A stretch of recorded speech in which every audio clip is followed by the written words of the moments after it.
Hey everyone, welcome back to another episode of Pocket Theology. Jason, here we're talking about parables today. So actually, I know you're gonna be shocked. We're talking about movies again. Are you sick of us yet? We talked a little bit about John Krasinski's new movie, If, but we also got into the power and purpose of story. Yeah. And then the real thing we wanted to get into, which we spent a lot of time, was how do we ask better questions? Yeah. And how do we know that we're asking the right kind of questions? So that's kind of what we're getting into. It's a good conversation. We're starting the summer series on the parables. So we're going to be looking at some of the parables of Jesus. We also talked a little bit about apologetics. Yeah. So it was a good conversation. I think we'll have some reels and stuff. But yeah, check it out. If you liked it, share it with a friend. Always appreciate it. And like and subscribe. That actually does help us, and it means a lot to us when you do that. Thanks for watching. Connect. All right. My son is working till 5 today. Just thought I'd let you know that. At Culver's? Yeah. How's he liking it? He's been there for like almost a year Oh, now, yeah. right? Actually, he just had his year review. Nice. So it's a job. He likes it. It's a job. Yeah, and it's a good beginning job. I never worked fast food, and someone told me that everybody should be required to work at fast food. Fast food or retail? I think either is valid. Retail. Yeah, retail. For those of you who are hearing the side comments, that is Jaden's lovely wife. Yeah, she's joining us today. Kind of, not really. She's just She in didn't. The, I she's in the peanut invited her. gallery. I invited her to be on the podcast, but she was like, Her mean husband said no. "Yeah, well," and she's like, "Well, I wouldn't know what to say," and I'm like, "No, you got to trust the process." So you already contributed. Yeah. You didn't think you'd have anything to say, and you've Look at already you. said it. Oh, Oh no, we definitely just start casually. There is no welcome, everyone. That's how this rolls. It is. It's very casual, very easy. Okay, so what did I We're talking about fast food and retail jobs, and how thank you. everyone should at least have worked in one. And I didn't. Okay, so I worked for a company called Fun Novelty, which did school carnivals, but not cool That carnivals. sounds like the Jasonest job no, I've ever heard. No, because in your mind you're thinking rides and cool stuff. No, this was Oh. like we set up booths and had really cheesy games and Mm, inflatables. So like the inflatable bounce house, I'd do one of those by myself. We had this big, huge one sure. that weighed like 500 pounds, and I had to get that on top of a truck by myself. And not because I'm super strong. It's it was hard, but I worked at it for 2 years. Nice. That was my first job, Cool. and it was interesting. I'm sure a lot of the Iowans that are listening to this will have the same experience as me. My first job was detasseling. Okay, so here's the part where it shows I'm a city boy. Yeah. When I'm like, what is detasseling? And they talked about the male and female parts of a corn, and I'm like, Yeah. what? Yeah, man. No, I remember when I did biology in high school, and we talked about the stem and all that stuff, Mhm. but it never connected my male and female parts in a corn, and you have to detassel so the corn doesn't get pregnant. Pretty much, yeah. And I'm like, what? We're the Bob Barker of corn. Bob Barker. He always talked about how you need to get your pets neutered. Oh, Man, and they're laughing right No, now. they're not. They think that was they funny. didn't even understand what you were. Every single person that has ever watched Bob Barker, at the end of every single episode, he'd be like, "And don't forget, neuter your pets." He'd always say that. Okay, so this is the ongoing saga of Jaden's humor. When you try to be funny, it's not. No, so if you have to explain the reference, I had to explain it to you. But that means there are other people who are like, what? Then it because- wasn't for them. That's not how a joke works, man. A joke should universally be able to be laughed at by most people. There's audiences for jokes. No, that is true. I'm not gonna debate that there are audiences, but if you're gonna make one when it's just between the two of us, It and should be then- for you because you're my audience. I'm your audience. And when I'm staring at you like, what? So Whatever. my mind went to Happy Gilmore, and I'm like, the price is wrong? Like that's That is true. that's where my mind went. So yeah, I don't know that I ever worked retail. Did I ever work retail? I don't think I ever did. Okay, now I'm not proud of this, but it is funny. I worked at AAA Mm-hmm. for a season. How was that funny? Well, wait till you hear the rest of the story. Sorry, I just had Wait till you to. hear the rest of the I had story. to. So I hated the job. Sure. Hated it. So we had to. It was all about time Mhm. because we'd get. I was the call center, so if you had a AAA emergency, you'd call. Mm-hmm. I was the guy, right? So the timing of the call was supposed to be like a minute and 15 seconds was supposed to be the average or something like that. Well, I'm a naturally relational person, Mm-hmm. and every once in a while I'd get phone calls, and I remember I got this old lady who was lonely, Yeah. and she's just like, I haven't talked to anybody, and I just wasn't sure who to call.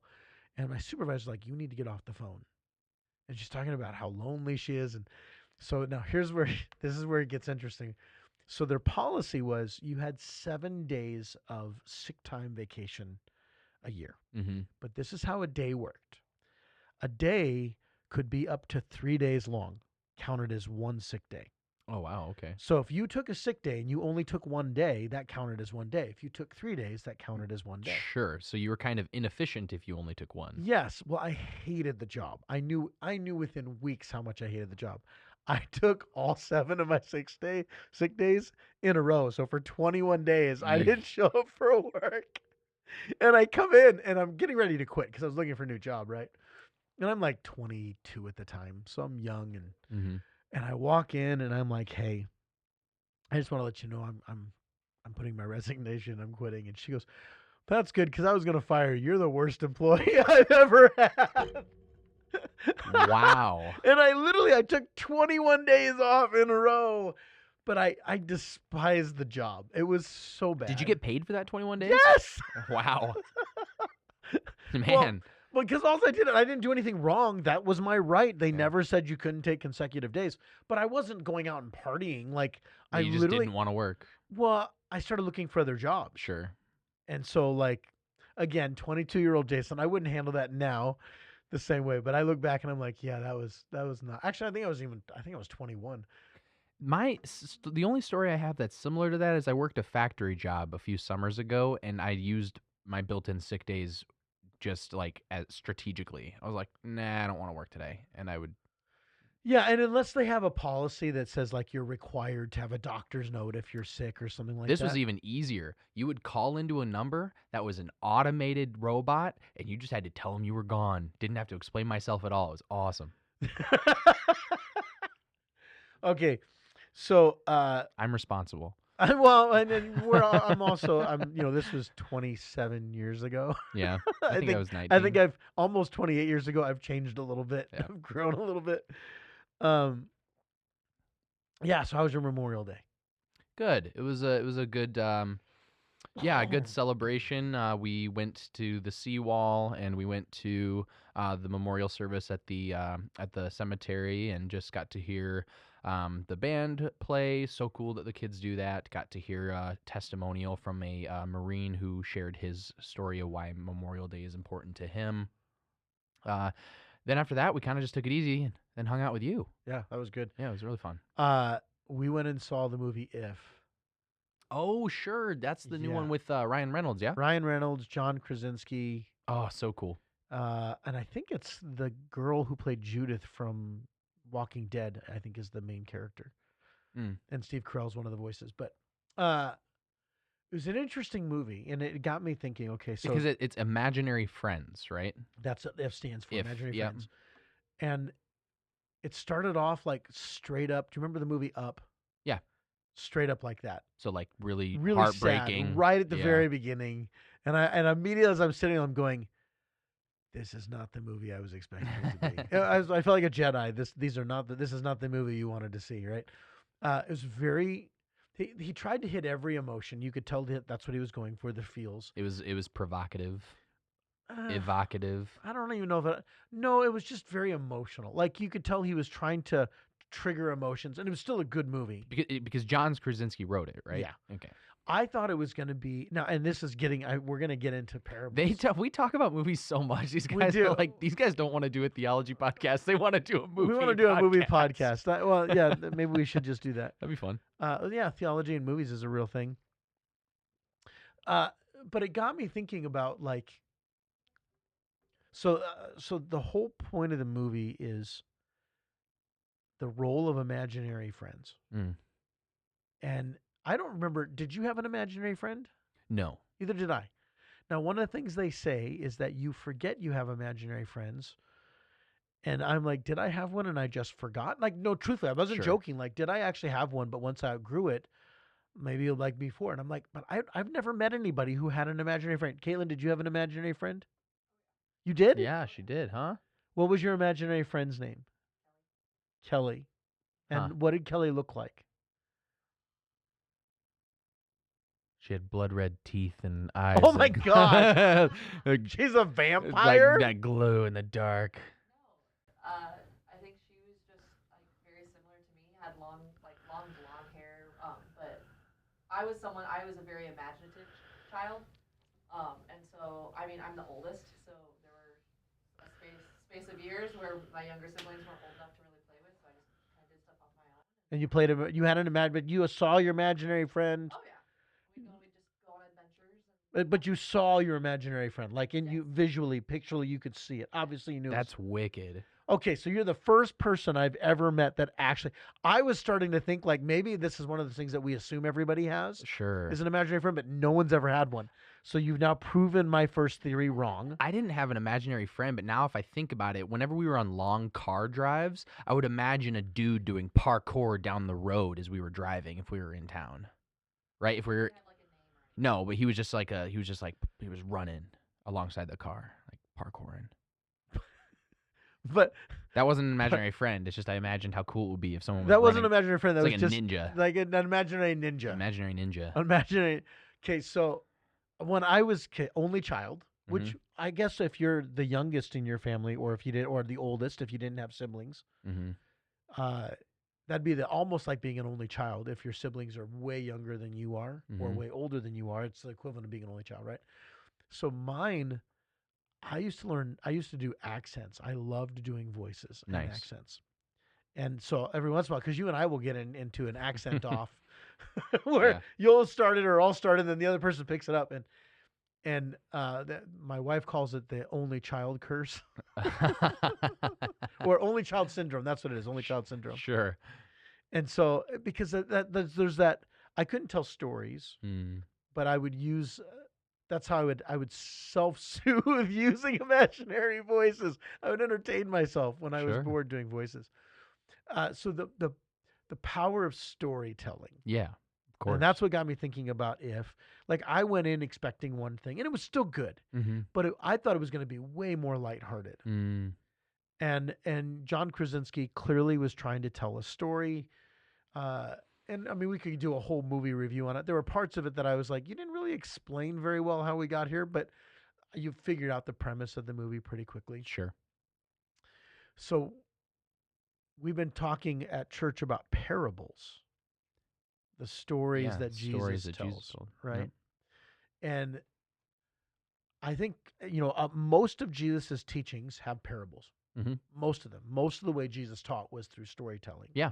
Every once in a while, he'd use metaphor or simile, or he'd be direct, but rarely did he ever just come out and say a direct answer. There was Sure. always something that required an element of interpretation. Okay. Right. So, like for instance, in John chapter 3, Nicodemus comes and says, "How must I be born again?" Mm. And or what do I need to be saved? That's what he asked us. What do I need to be saved? And he's like, you must be born again. That's weird language. Yeah. Like he never just be like, believe in What me. does that mean? Yeah, Like I'm obviously not going to be born again. Yeah, and that's what Nicodemus asks, right? And so it's interesting because when you look at Jesus, rarely does he ever just come out right and teach. Like just directly, just give me the points, Jesus. Give me my 4 bullet points of what my walk away with. Yep. He usually give me tells some acronym that. yeah, give me an acrostic or an acronym, the 7 X's, Yeah. the right.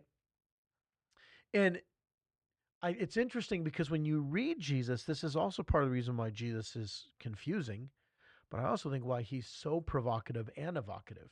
Okay. He evokes something within us Yeah. because he doesn't just tell us what to think. Mm-mm. And it'd be so much easier if he just said just X, Y, Z, believe this, do this, and left no imagery, no metaphor, no simile, nothing, no stories.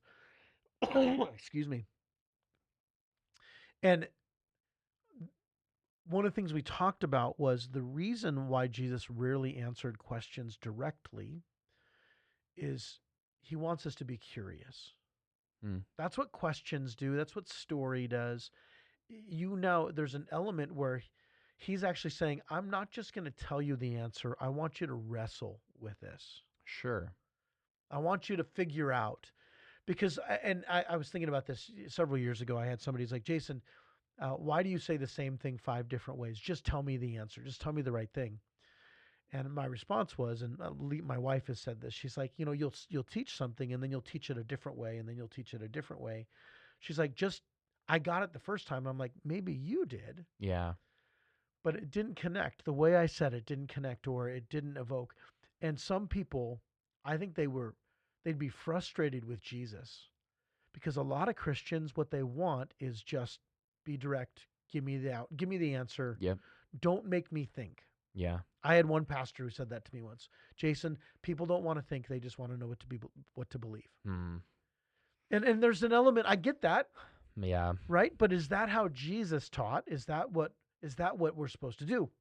I don't know. I think I love the responsibility of coming to our own conclusions. Well, okay. So let's even ask that: is it actually about coming to our own conclusions? It's coming to his conclusion, but the means in which we get there looks differently. And that's the part where I think people misunderstand. They'll say, well, it's up for interpretation. No, Jesus had a clear meaning. Yes. He wants you to get there, but there's a lot of different ways to get there. Yeah, and it's because there's a lot of different types of people that need to get to that conclusion.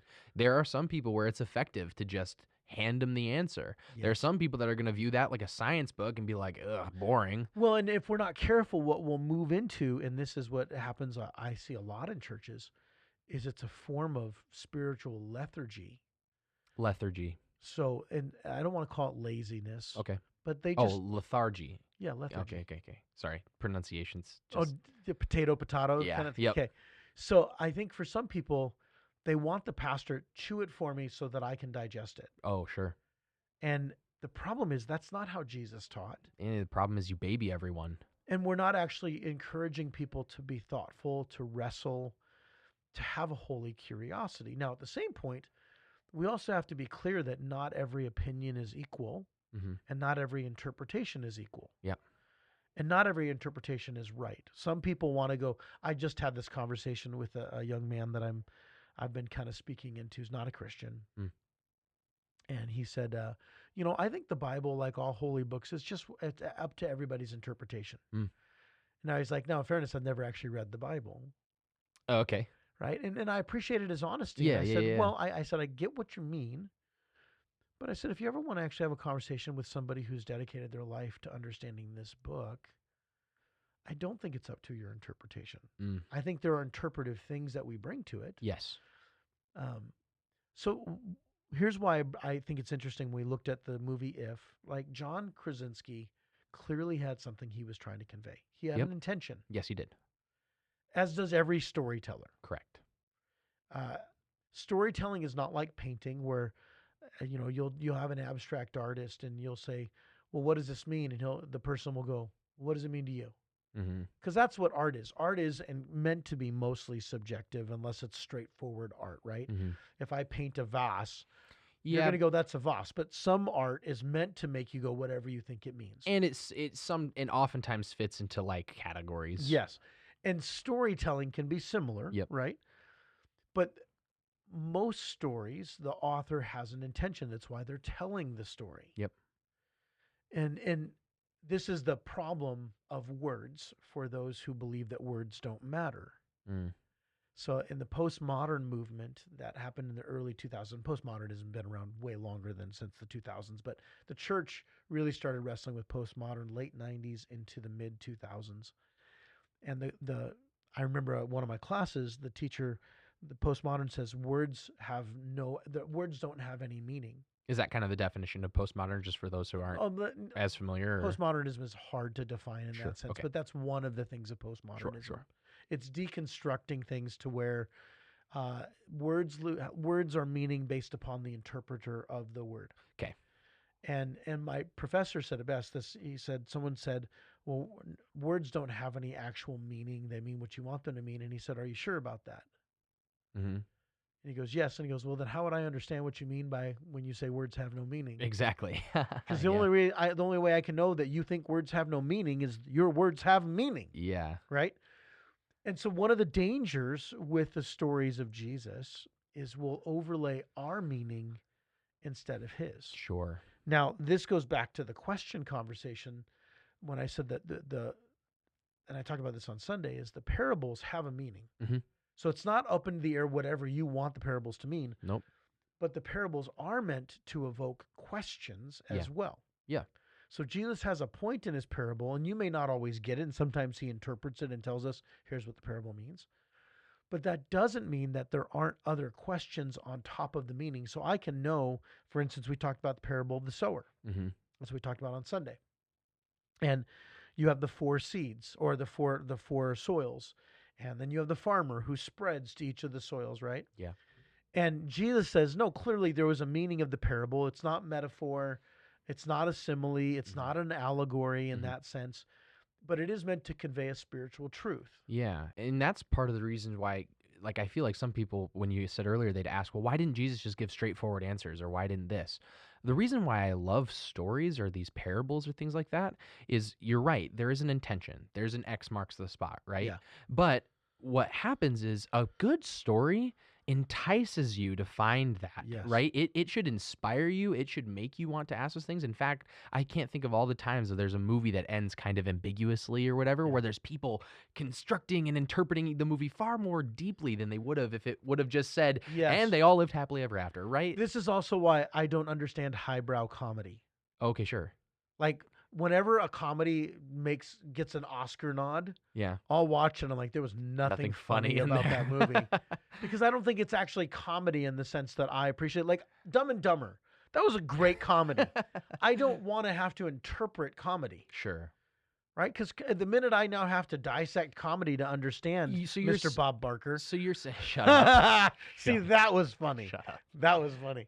So you're saying that there is kind of an upper limit, right? And it's good maybe that Jesus didn't quite hit that upper crust where it becomes so deep into interpretation it almost becomes uninterpretable. Yes, but and then it's not helpful. Yeah. But sometimes it's also not. This is where this guy named Jared C. Wilson said there are two dangers that we have with the parables. Either we oversimplify or we overcomplicate. Yeah. The oversimplifying is we make them kids' stories that Jesus used them as sermon illustrations. The problem is they're horrible sermon illustrations. Sure. Because the point of a sermon illustration is the person should watch it and go, oh, I get the point. And widely availavailable, like widely Yes. accessible. And okay, you want to hear a funny sermon illustration story that I bombed miserably at? Sure. Okay, so I was doing this one about being united with Christ, right? Okay. Now, I'm getting better with tools, but that's never been a strength for mine. Like handyman, like being Yeah, handy. that kind of stuff, right? So, and I've got a bunch of guys at my church one guy was a professional cabinet maker, another guy worked in construction. I mean, a lot of guys who are very handy. Yep.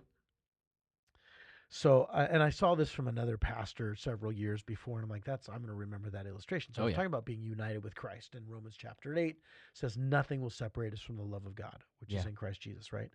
So the first thing is I said, okay, here's God, here's us, here's Jesus, here's us, right? And when we become a Christian, we are bound to him. And first thing I did is I glued the pieces together.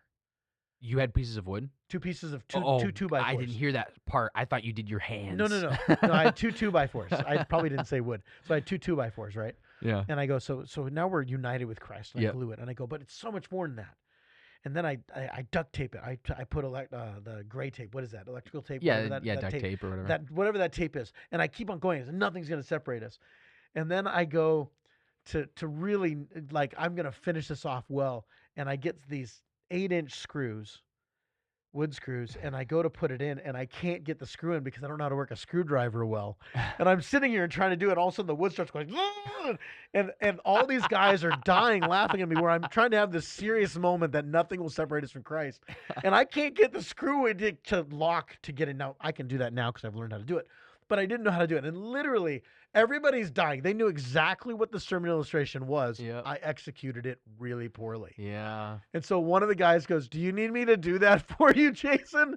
And I go, let's just say you're the Holy Spirit. And so he came up and he did it. Oh, wow. He did it for me, right? Oh, he aided the illustration. He aided the illustration, though I was supposed to do it myself. And what people walked away with was not, nothing will separate me from the love of Christ. It was, Jason doesn't know how to use tools.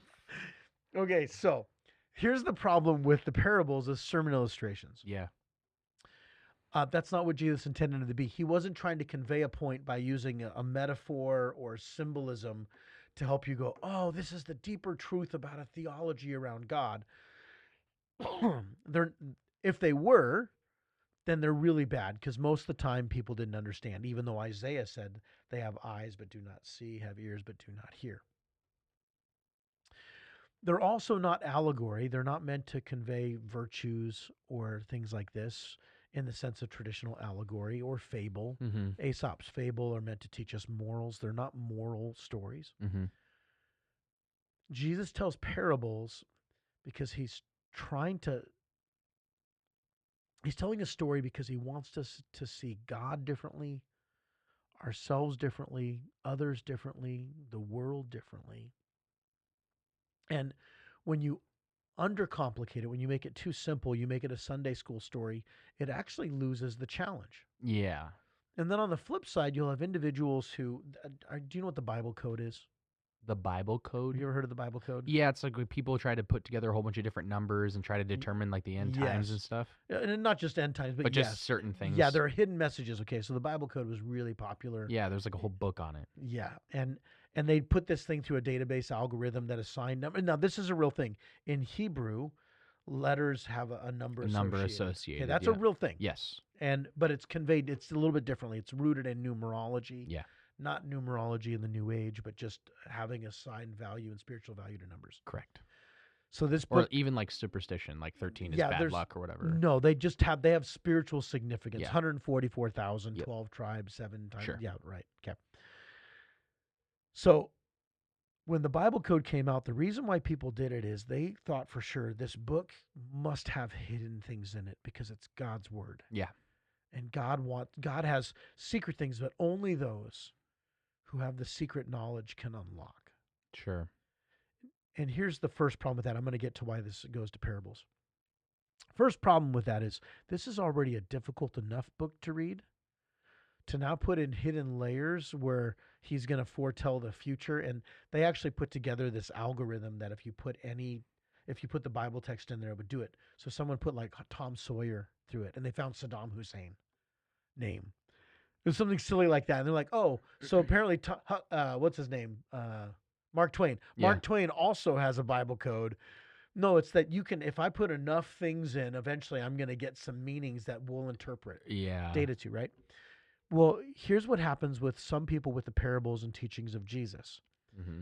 They'll take what was supposed to be a spiritual truth that's meant to ask questions to challenge our perception, because they are convinced there must be hidden meanings. So they'll look for every word. So the field represents the United States of America, and the seed is the prosperity gospel, and the thorny soil. Okay, what has thorns? Okay, rose, Axl Rose. Axl Rose is from Guns N' Roses. That must be the thorns, right?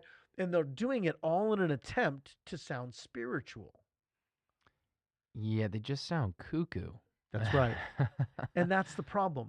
And so now all of a sudden what we're left with is, well, then how do we ask questions about the parables? Yeah, that's what my question was going to be for you. Is like, okay, the danger is oversimplifying it and overcomplicating it. So then, how are we as readers, as people who are trying to dive into what we see as God's word and something that we value, how should we be reading Jesus' parables? Yeah. So Megan's going to be preaching in a couple of weeks, which I'm super excited about. And she's one of the parables she's reading. She's like, I've read different interpretations of what Jesus might mean, because Jesus doesn't always give the straight answer of what it is. No. Now, one, there's what's called pericope. Are you familiar with the term pericope? Nope. Okay, so pericope means that there's, imagine sections that are connected. Yep. So when Jesus tells stories, they're part of a pericope. There's sections off. So, for instance, when he talks about lost things, he talks about lost sheep, lost coin. Yep. And all of them are connected. They're in this pericope. Okay. So one of the first things that helps us interpret the meaning is looking at the parables around it. Sure. Okay, yeah. What's so- surrounding these? So if the parable around it is talking about this, then he's obviously trying to convey questions or trying to help us think about lost things. Yeah. Okay. How are these connected? So that's what, sometimes there's no connection. So then we Sure. have to look at the other stories that the author of Scripture wrote around them. Okay. This is where Scripture interprets Scripture and helps Yep. us understand. Yep. So first thing we ask is does Jesus explain it? Sometimes he does. Sometimes, like in the parable of the sowers, he goes through and he goes, oh, you thought it was this. Here's what these represent, Mm. right? Mm-hmm. So if Jesus gives us the answer, we know his point. Yep. But then we can still ask questions. Right. Because just because there's a point and the point is clear doesn't mean that we can't ask questions that help us stretch. So let's take, for instance, the parable of the sower. Sure.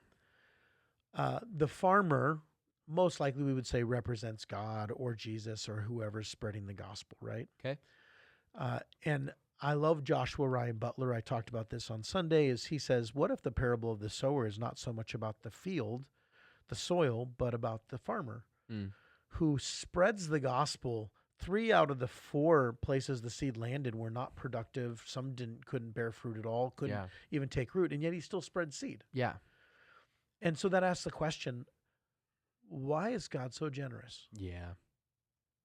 Are there other scriptures where we see the generosity of God? I'm not now looking for secret hidden knowledge. I'm asking a question that's fair. And maybe that's not what Jesus intended it, but it's still a good question, right? Yeah. Because think about other ways that God's generosity is poured out. Think about the gospel. The gospel doesn't just come to the elite. Jesus didn't just come for those who have life figured out, for the spiritual. He came for everybody. Yeah. He came for the world, right? Yeah. But then we can start going into, okay, so the soils. He talks about that the hard soil, the enemy, the bird comes and picks it because there's no ground. And at first, and I said this on Sunday, often when I was younger, I was associated hard soil was the resistant, the atheist, Sure. the person who wasn't a Christian. That's the hardest soil. Yeah. But if you read the story, Jesus immediately talks about those who can't hear, who can't receive. He's not talking about the atheist or the person who doesn't believe. He's talking about the religious person. No. Well, then that begs another question. And so, like, what questions would you ask about the hard soil for you? If you were to be like, okay, the hard soil is the religious person, what questions come to mind for you? If the hard soil is the religious person, the questions that come to my mind are, okay, so what's the barrier, right? So Jesus is telling you something to help you learn more about God, about himself, and about how you fit into that, right? Yep. And so I'd say if the hard soil, to me, that's something that can't be breached, right? So there's a barrier. There's something in the way of you expanding your closeness to Jesus and God, right? And so maybe that's religious, like dogma. Maybe that's So tradition. form that as a question. Form that as a question. Like, what do you mean? Okay. How does dogma affect my relationship with Christ? Yeah. Is dogma bad? No, It can be. it can be. Yeah. Right? Is religion, and I don't know, I'm not a Latin scholar, but I heard one pastor say that the Latin idea of religion, religare, basically means to reconnect ligaments. And that's what religion is. It's man's attempt to reconnect with God. Oh, that's really cool. I never heard that before. Right? And if that's true, which makes sense, right? What is all religion? It's man's attempt to connect to God. And this is why Jesus didn't come to form a religion. No. Because that's man's attempt. Yeah, he is that connection. He is Jesus the bridge. is the connection. Yeah. He's the one who divinely came down and repaired the tear, right? Yeah. And so now you pose that into a question. And I think most of us, and I'm going to make a broad statement, and I have no science to back this up. Let me be clear. But I think a lot of our problem is we've not been taught how to ask good questions because we're so obsessed with answers. Right. Well, and see, that's why I really like this, is because someone other than me is going to come up with a different question of what that hard soil could mean. But you can't ask a question that is not to that. I wonder if the hard soil is the Pope. Like, that's not the point, right? So there's a point at which your question is now veering off the trail. Off of the track, yeah. That's why you need that interpretation and that context with what you were saying and what he even kind of laid out the foundation there. But I do really love that, and that's why I believe it is so effective. Because what if the hard soil for me in this season is this, but the hard soil in the next time I read that parable is something else? Because I should be revisiting them because they are applicable. Yes. And that's why I think it's, if you're reading the parables and go, I got this, you're not reading them right, or you're not being honest with yourself. Yeah, you have to ask, what is this telling me about God? What is this telling me about Jesus? And how is this helping me get closer to them? And what is it telling me about me? And others, and how The I can world, help, and I can others. help others, yeah. Right? And so I wonder if part of the reason why the parables are hard for us is we've not been taught as a culture how to ask good questions. Yeah. When I was in school, I never had a teacher say, Jason, write down 5 great questions for me. Yeah, sure. Here are the 5 questions I want you to answer. Or it's like if that question is ever prompted, and we're saying this in a very dangerous presence because there's a teacher in the room, it might be, do you have any questions because I didn't provide you the answer? That's right. And then the questions are not thought-provoking questions. They're just, Are you catching up with me? are here? you catching what I'm saying, right? And so I wonder if part of the reason why as Christians we've immatured in our faith is and when we do ask questions, we ask the wrong questions. They're not good questions. Yeah. They're often selfish questions to make ourselves feel smarter or better, Yeah. or to find hidden knowledge, right? Yeah. Instead of, so for instance, and he says, here it is, the rocky places, right? Some fell on rocky places. Then he describes what the rocky places are when he says, here it is. Rocky ground refers to someone who hears the word and only receives it with joy. Or once receives it with joy. But since they have no root, they last only a short time. Mm-hmm. And then he says, when trouble or persecution comes because of the word, they quickly fall away. What if the question I'm asked there is, Lord, what are the things in my life that when they happen, instead of turning towards you, I would turn away from you because I have a faulty theology. Sure. Yeah. Or God, do I have roots, Lord? Yeah. Am I really rooted in my faith, or am I rooted in the assurance that I have the right answers? Mm. And the number, and this is why I think we've talked a lot about deconstruction on this podcast, right? Yeah. I think one of the reasons why evangelicals are so nervous about deconstruction is because somewhere along the way we've been taught as evangelical Christians that doubting and questions lead to walking away from faith. Yeah. And I would argue that's a self-fulfilling prophecy, because if you tell somebody if you have questions and you doubt, then you don't believe in Jesus. Well, then when they question and doubt, they feel like, well, I must not believe in Jesus. that's right. This is such a pertinent conversation, and you and I have already been talking about. I'm diving deeply into apologetics right now, which is the search for answers and that sort of Defensive thing. Defensive faith, faith yeah. and Christian apologetics specifically. And there's a book that I'm reading from you right now where it actually gives that caution, where it goes like, you're searching for answers right now. You're in this place where you're thinking that that's going to be it, like that's going to be your foundation. But you said it earlier, it has to be Jesus. It can't just be answers. And this book says, I'm not going to give you those. I'm not going to give you answers. Yeah. I'm going to help you ask questions. And this is where, if I could disciple, mentor, shape, and I want to say this with a lot of love.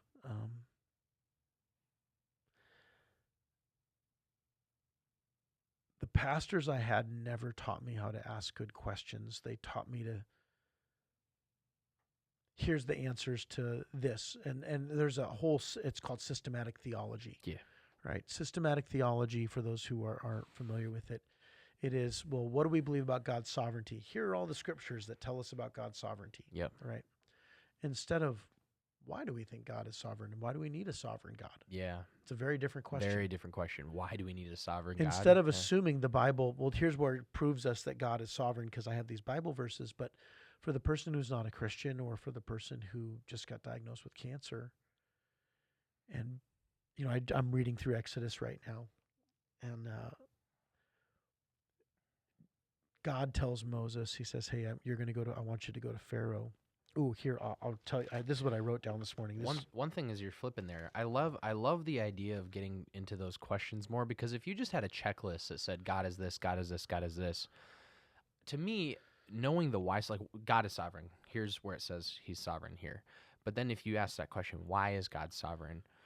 And why do we need a sovereign God? And why do we need a sovereign God? I think when you come into moments where you are needing that, understanding more, I think the why gives you more of the character of God than just a checklist. Because if I was like, yep, Jason's favorite color is blue, his favorite food is pizza, and this, but I don't know why you really like pizza, or I don't know why you like blue because it's the sky, it's the eye color of your mom, or I don't know if that's true or not, but you have there's a deeper knowledge I now have of Jason. There's and that's the thing is, so we are people rooted in story. Yeah. And so if I were to say, hey, what's your favorite breakfast?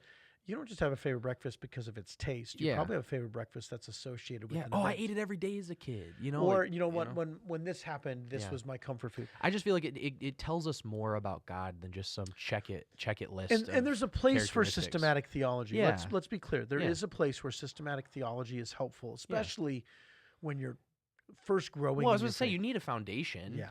The problem with it is that there's not a systematic theology. It's a systematic theology of what you believe Yeah. theologically Yep. or your particular branch of theology.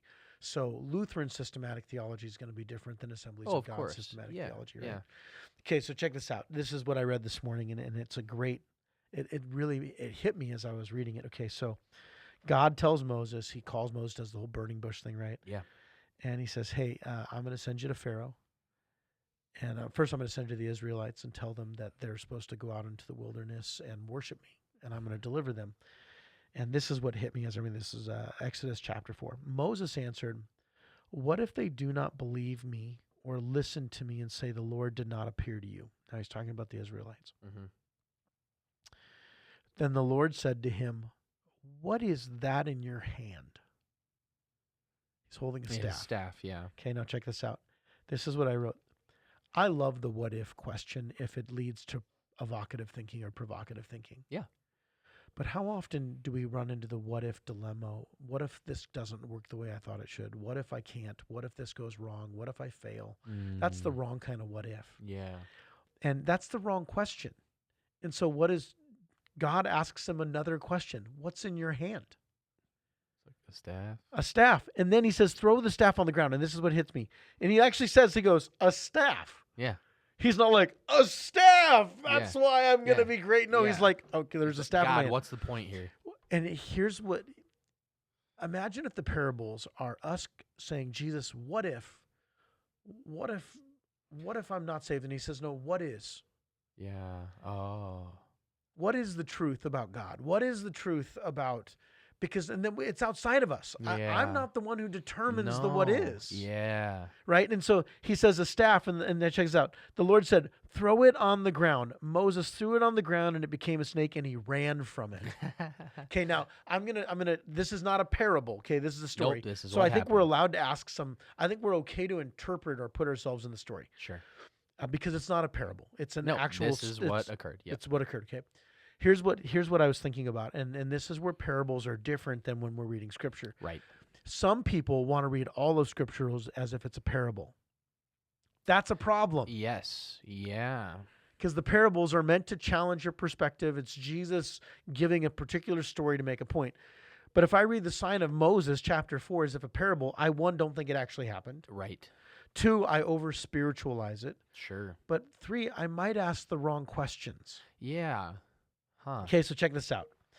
Moses answers, what if they do not believe me? How often do we have the what ifs that keep us from walking into things that God has called us to? Oh, All the time. Consistently. That's fear. Yeah. And one of the consistent themes of the Old Testament is God saying, fear not. Yeah. Okay. And this hit me. How often do I feel like God's asked me to do something and then I play the what if game? What if game? Yep. And it's not the what if this means this? What if this? No, it's the what if the worst case scenario, or what if I fail, right? Mm-hmm. And often God wants us to move from what if to what is. Yeah. The one who is to come. That's right. And God is the one who defines what is. And Yeah. God was the one he said that staff in your hand, that's what is real, tangible, right? Yep. But here's the thing that hit me. And again, I'm gonna do something that the text is not meaning to, but I think it's still fair to ask. Sure. Because it's not a parable. Okay. How often when God tells us to do something, we do it, and if there's even a little bit of success, we're afraid of that success and we run. He throws it on the ground, it becomes a snake. Now that makes sense that he'd be freaked out and go, oh my gosh, snake. Snakes were bad. Yep. But the bigger part was he still obeyed God. Yeah. And there was still fear. And this is the best part about it. He runs away from it, but the Lord says to him, Moses, reach out your hand and grab it by the snake, grab the snake by the tail, and it turns back into a staff. Here's where it hit me as I was reading this morning. Okay, we have the what if dilemma, and I'm going to tie this back to parables, I promise. We have the what if dilemma where sometimes God asks us to do something and we're like, well, what if? Mhm. And somebody once said to me, you want to know the best way to work through a what if? Ask yourself the question, what's the worst thing that could happen? Mhm. Maybe that was you who said that in the book you were reading recently. Mm. But I've had it asked me before. And then sometimes God says, what is? So there have been times where I feel like God has asked me to do something and I go, but God, what if? And I have to be reminded that what is, well, my security is not rooted in what people think of me, Yeah. Because that's where the fear is. right? The fear is tangible. God, what if I give this money away and I need that money for a bill? Yep. Oh, what do you think I'm not going to provide? Yeah, what's the truth? Do you think I'm going to provide? Yeah. Or even if I don't provide, Do you trust me? Do you trust me? Is Yeah. that going to be the end of me? Wow. And then when I do it, that doesn't mean the fear's gone away. No, because I'm sure you can relate to this. You got put into a lead pastor position, and I'm sure you were like, "What if?" And then, Oh. and then things started happening, and you were like, scared. I'm sure Well, there's a lot of fear there, and especially I'm after my- tying that to a personal thing. We've all had that, right? We all have, and that's a very human thing, and Yeah. God knows that. But here's the part I love is throughout this, Moses keeps on giving what ifs. to the Yeah. Lord. Wouldn't we all? Right? Well, I don't speak well. What if they don't listen? What if? What Oh, if? right. Then take your friend with you. Fine. Well, if he gets mad on me, it's like, bring Yeah. your brother. Yeah. It says his fire burned, his anger burned against Moses, Yeah, right? yeah. Okay, now here's where I'm going to tie this back to parables. One of the things that I learned years ago is if we want to understand the Bible, the best thing we do is put ourselves in the story. Mm. So when I'm reading about Moses, how would I feel if I was Moses in that moment? Mm-hmm. And I imagine myself, what would I do if I threw a stick on the ground and became a snake? I'd run away too. I wouldn't be like, wow, God is so powerful and good. I'd be freaking out. I don't care how spiritual you are. If you threw a stick on the ground and a snake appeared, you'd probably be a little weirded out. One, either because of the snake, or two, the power of God. Yeah. And if you're not a little afraid, you're not in awe of the power of God. You've made the awe of God normal, Sure. right? Here's the difference in the parables. The parables are not meant to ask you what if in the sense of fear. Mm-hmm. They're meant to ask you what if in the sense of what if I'm not getting it? Mm. What if I've missed the point? What if I've lost the awe of God? What if I'm the hard soil? Yeah. What if, and then it gives a solution. Mm-hmm. I don't have to be the hard soil. Mm-mm. And okay, so I was talking about Megan. Megan is reading the parable she's doing. There's a couple different interpretations, and both of them have validity. And so I told her, she goes, well, I don't know which one to choose. I said, teach them both. Sure.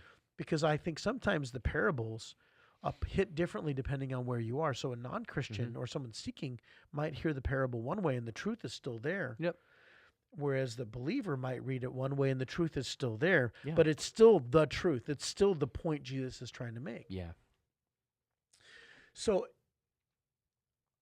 how can we help our culture ask better questions? Mm. And I don't just mean Zion. I mean, as a culture as a whole, we're asking the wrong questions right now in our culture. We're asking stupid questions. What is gender? That's not a real question. Okay. And I'm not meaning to get on a tangent on the whole, but this is why when you watch the questions that we're asking right now is we're questioning reality things. Sure. And in an attempt to sound really smart or really woke, and none of that's true, but we can ask a question of what does it mean to be a man? Yeah. And doesn't mean or I think the abortion conversation, right? You have the right to life movement, who as Christians will say that we're fighting for the unborn baby that doesn't have a voice, and yet then I would ask the question: is that the only life that Jesus cares about? Yeah. And Yeah. that's a different what if, That is a very different what if. right? Because And not going to get into it, but no, yeah. but again, that's what I mean. Is like I think we're asking. I think as Christians, we're so busy we've fought things in the past, and that doesn't mean that God doesn't care for the unborn life. He does. But pro-life, are you pro all life or just pro unborn baby life? Yeah. And so when we ask questions, no wonder we don't know how to read the Bible, because the Bible, we've made the Bible a book of answers. And yeah, sometimes, and we're actually, oftentimes I find, especially in those arguments, we're tying whatever answers the Bibles could provide us to the questions we're already asking it. That's right. You know what I mean? Yeah, Like we're circling back. We're not asking the questions the Bible is provoking. We're asking questions and expecting answers of the Bible. That's right. And sometimes it does. Let's be Yeah. clear. There's a reason why in 2 Timothy, Paul says that it's the God of word, theopneustos, right? The God breathed. Yep.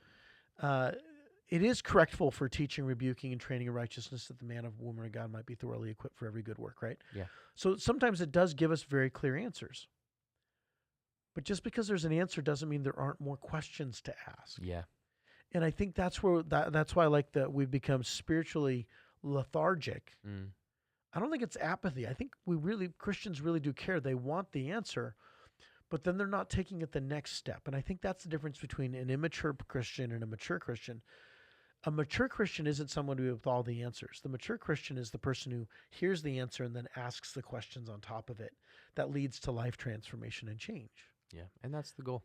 And so if we look at the parable of the seeds and the sower or the fields, now all of a sudden I can ask okay, Jesus told me who the farmer is. Well, I can ask, what does that tell me about God and his generosity?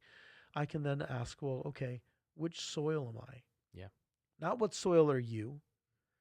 What soil am I in? And have there been seasons in my life where I've been the soil? Or when he tells the parable of the Good Samaritan.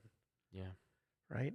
I think if we can teach people to have better questions, not just random questions or questions to try and stump God or to sound, somehow super philosophical, but real questions that are meant to challenge you. I think this will now teach us how to ask questions around other things, which is why I brought up the fact that our culture is asking the wrong questions. We're asking questions that sound really intellectual, but in reality, they're unmooring us from reality. Or separating us from, in our worldview, God. That's right, and I think that in lies the problem is you've got a culture that's saying I'm God, or there's a bunch of gods, but there's no absolute God. There's no God of the Scripture. Because like you said, you can ask really philosophical or deep questions, but they're getting us off the beaten path here. And that's part of the reason why a lot of times when I talk to people and they'll ask questions about faith, God's not afraid of questions. No. I'm not afraid of questions. I'm also learning that it's okay to say I don't know. But this is what the parables help us learn how to ask questions. Yep. But not just questions to help us with our theology, to ask the question of where am I in this, and am I bringing the kingdom of heaven to earth?